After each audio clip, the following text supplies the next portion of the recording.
വളഞ്ഞിട്ട് അടിച്ചോളൂ, പക്ഷേ സംഘപരിവാറിന് മുന്നിൽ കുമ്പിടില്ല. അവസാന ശ്വാസം വരെയും പോരാടും. ഭാര്യയെ ED ചോദ്യം ചെയ്യുന്ന സമയത്ത് മുഹമ്മദ് റിയാസ് ഫേസ്ബുക്കിലിട്ട പോസ്റ്റായത്. ഭാഗ്യത്തിന് ED റെയ്ഡ് ചെയ്യുന്ന റീൽസ് വിത്ത് ബാക്ക്ഗ്രൗണ്ട് മ്യൂസിക് അണ്ണൻ ഇട്ടിട്ടില്ല. എന്തായാലും സോഷ്യൽ മീഡിയ മാനേജർ കൃത്യമായിട്ട് പതിവ് പോലെ നല്ല പഞ്ച് ഡയലോഗൊക്കെ സമയത്തിട്ട് മിന്നിച്ചിട്ടുണ്ട് കേട്ടോ. ആരോടായി കുതിർന്ന ഡയലോഗ് പറയുന്നതെങ്കിലും ഇത് വായിക്കുന്നത് പൊതുജനങ്ങളും കൂടെ ആണല്ലോ. അപ്പോൾ മറുപടി പറയേണ്ട ബാധ്യത ഞങ്ങൾക്കും കൂടി ഉണ്ടല്ലോ. ബൈ ദ ബൈ, ഞാനൊന്ന് ചോദിച്ചോട്ടെ മിസ്റ്റർ മുൻ മന്ത്രി, താങ്കളുടെ ഭാര്യ എന്ത് സേവനം കൊടുത്തതിൻ്റെ പ്രതിഫലമായിട്ടാണ് അത്രയും തുക കൈപ്പറ്റിയത് എന്ന കാര്യം ഒരു വാർത്താ സമ്മേളനം വിളിച്ച് നാട്ടുകാരോട് പറയാനുള്ള നട്ടെല്ല് നിങ്ങൾക്കുണ്ടോ? ഉണ്ടോ? ഇത്രയും നാളുകളായിട്ട് കേരളത്തിലെ പൊതുസമൂഹം ഉൾപ്പെടെ നിങ്ങളോട് അത് മാത്രമാണ് ചോദിച്ചുകൊണ്ടേയിരിക്കുന്നത്. CMRLന് എക്സാലോജിക്ക് കൊടുത്ത സേവനം എന്ത്?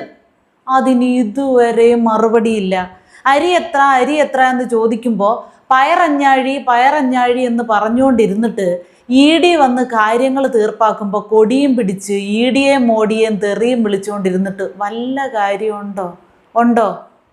ഇതിൻ്റെ പേരിൽ പിന്നെയും ആ SFI പിള്ളേരെ തല്ലുകൊള്ളിക്കരുതേ എന്നൊരു അഭ്യർത്ഥനയുണ്ട്.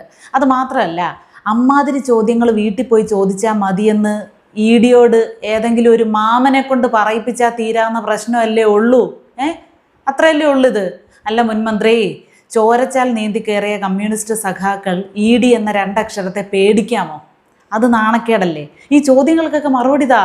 അല്ലെങ്കിൽ തന്നെ മടിയിൽ കനമില്ലാത്തവൻ എന്തിനായി ഈ ഭയം, എന്തിനായി ഈ പരിഭ്രമം, എന്തിനായി ഈ വെപ്രാളം? ഒരു യഥാർത്ഥ കമ്മ്യൂണിസ്റ്റ് ജീവിതമാണ് നിങ്ങൾ നയിച്ചത് എന്ന് പൊതുജനങ്ങൾ അറിയാൻ ഒരു അവസരമായിട്ട് ഈ ED റെയ്ഡിനെ കണ്ടുകൂടെ? മാമൻ്റെ മോളുടെയും മരുമോൻ്റെയും എല്ലാം കൈകൾ വളരെ ശുദ്ധമാണ് എന്ന് ഈ റെയ്ഡിലൂടെ വെളിവാകില്ലേ? അത് നല്ലതല്ലേ? ഒരു PR-ന്റെ ആവശ്യമില്ലാതെ ED നിങ്ങളെ ഒന്ന് വെളുപ്പിക്കാമെന്ന് വെക്കുമ്പോൾ ഇങ്ങനെ ഉടക്ക് വർത്തമാനങ്ങൾ പറയുന്നതും മുഴുത്ത ഡയലോഗുകൾ അടിക്കുന്നതും ഒക്കെ ശരിയാണോ? പേടിയില്ലെങ്കിൽ ED വരട്ടെ, ED റെയ്ഡ് നടക്കട്ടെ എന്നൊക്കെയല്ലേ നിങ്ങളുടെ വായിൽ നിന്ന് വരേണ്ട ഡയലോഗുകൾ. അതല്ലേ ED എന്നതൊരു സർക്കാർ ഏജൻസി അല്ലേ? നിങ്ങളുടെയൊക്കെ വീടുകളിലും സ്ഥാപനങ്ങളിലും ഒക്കെ കയറി റെയ്ഡ് ചെയ്യാനുള്ള അധികാരം അവർക്കില്ലേ?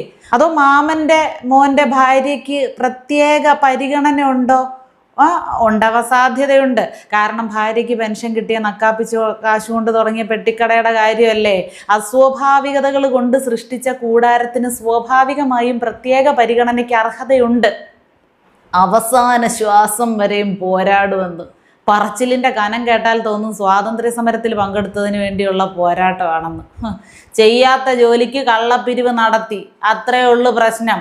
ഉപ്പ് തിന്നവൻ വെള്ളം കുടിക്കണം. അങ്ങനെ വെള്ളം കുടിക്കാൻ സമയമാകുമ്പോൾ സംഘപരിവാറിന് മുമ്പിൽ കുമ്പിടില്ല, കോൺഗ്രസിന് മുമ്പിൽ കുമ്പിടില്ല. ഇതൊക്കെ അവരുടെ ഡീലാണ്.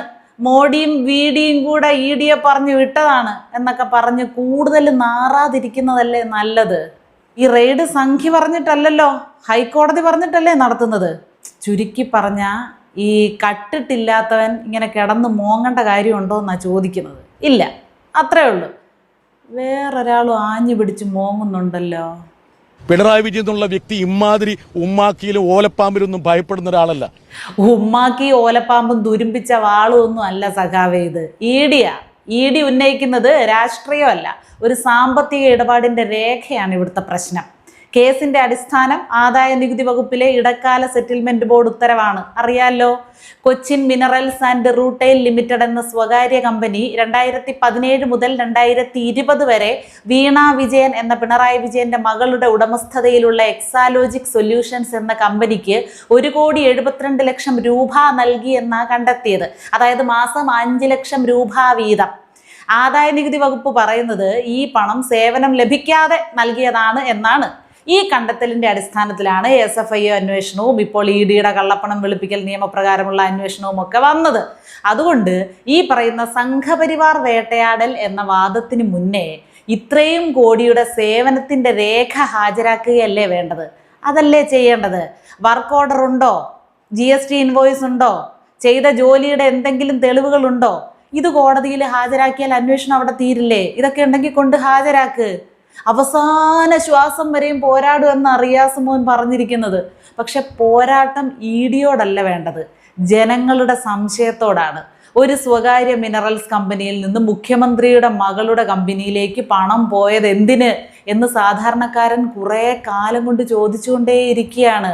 2005 കരിമണൽ കർത്ത എന്ന് വിളിച്ചതാരാ? എന്ന് വിളിച്ച് അന്നത്തെ വ്യവസായ മന്ത്രിക്കെതിരെ ഇടതുപക്ഷം സമരം ചെയ്ത ചരിത്രം കേരളത്തിനുണ്ട്, അറിയാമോ? അന്ന് മിനറൽസ് ഖനനമായിരുന്നു വിഷയം. ഇന്ന് ആരോപണം വന്നിരിക്കുന്നതും മിനറൽസ് കമ്പനിയിൽ നിന്ന് തന്നെയാണ്. അതുകൊണ്ട് ധാർമ്മികമായ ഒരു മറുപടി കൂടി ജനം പ്രതീക്ഷിക്കുന്നുണ്ട്. പിന്നെ വളഞ്ഞിട്ടടിക്കുന്നു എന്ന മരുമോൻ്റെ കരച്ചിലുണ്ടല്ലോ, അതിന് മറുപടിയായിട്ട് 2016 ചില സംഭവങ്ങളും ഓർക്കേണ്ടതായിട്ടുണ്ട്. ഇപ്പോൾ അന്ന് വിജിലൻസ് മുൻ മുഖ്യമന്ത്രി ഉമ്മൻചാണ്ടിയുടെ വീട്ടിലും മുൻ മന്ത്രി PK കുഞ്ഞാലിക്കുട്ടിയുടെ വീട്ടിലും രാവിലെ 6 മണിക്ക് പരിശോധന നടത്തിയായിരുന്നു. അന്നത്തെ കാര്യമാണ് പറയുന്നത്. അന്ന് അതിനെ സ്വാഭാവിക നിയമ നടപടി എന്നായിരുന്നു വിശേഷിപ്പിച്ചത്. അപ്പോൾ ഭരണം മാറുമ്പോൾ ഏജൻസികളുടെ നടപടിയുടെ വ്യാഖ്യാനവും മാറുന്നു, അങ്ങനെ അല്ലേ?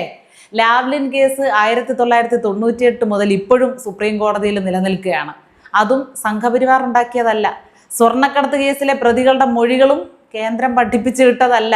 അതുകൊണ്ട് ആരും എങ്ങും എവിടെയും കുമ്പിടേണ്ടതൊന്നുമില്ല.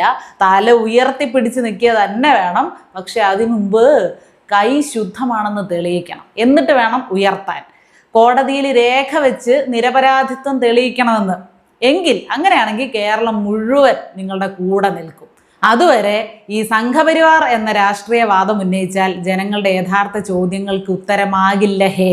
2024 ലോക്സഭാ തെരഞ്ഞെടുപ്പ് ഫലവും 2026 നിയമസഭാ തെരഞ്ഞെടുപ്പ് ഫലവും ജനം നൽകിയ ഓരോ സൂചനകളാണ്. ജനമെല്ലാം കാണുന്നുണ്ട് സഖാവേ. ഞങ്ങൾക്ക് അധികാരം ഉണ്ടെങ്കിലും ഇല്ലെങ്കിലും ഞങ്ങൾ രാഷ്ട്രീയപരമായിട്ട് ഇതിനെ നേരിടും. അതിനുള്ള ഇച്ഛാശക്തിയുണ്ട്, ജനപിന്തുണയുണ്ട്. ഇത്രയൊക്കെ ആയിട്ടും ജനപിന്തുണ. നിങ്ങളോട് സംസാരിക്കുന്നതിനേക്കാൾ ഭേദം ഓട്ടക്കൊട്ടയിൽ വെള്ളം കോരുന്നതാണ്. നിങ്ങളെ പറഞ്ഞിട്ട് കാര്യമില്ല. നിങ്ങളുടെ തൊഴിൽ ഇതാണ്. ഇതിനാണ് നിങ്ങൾക്ക് കൂലി കിട്ടുന്നത്. ആ കൂലിവേല ഇരുന്ന് കേട്ട് സഹിക്കേണ്ട ബാധ്യത ഞങ്ങൾക്കില്ലാത്തത് കൊണ്ട് മതിയാക്കുന്നു.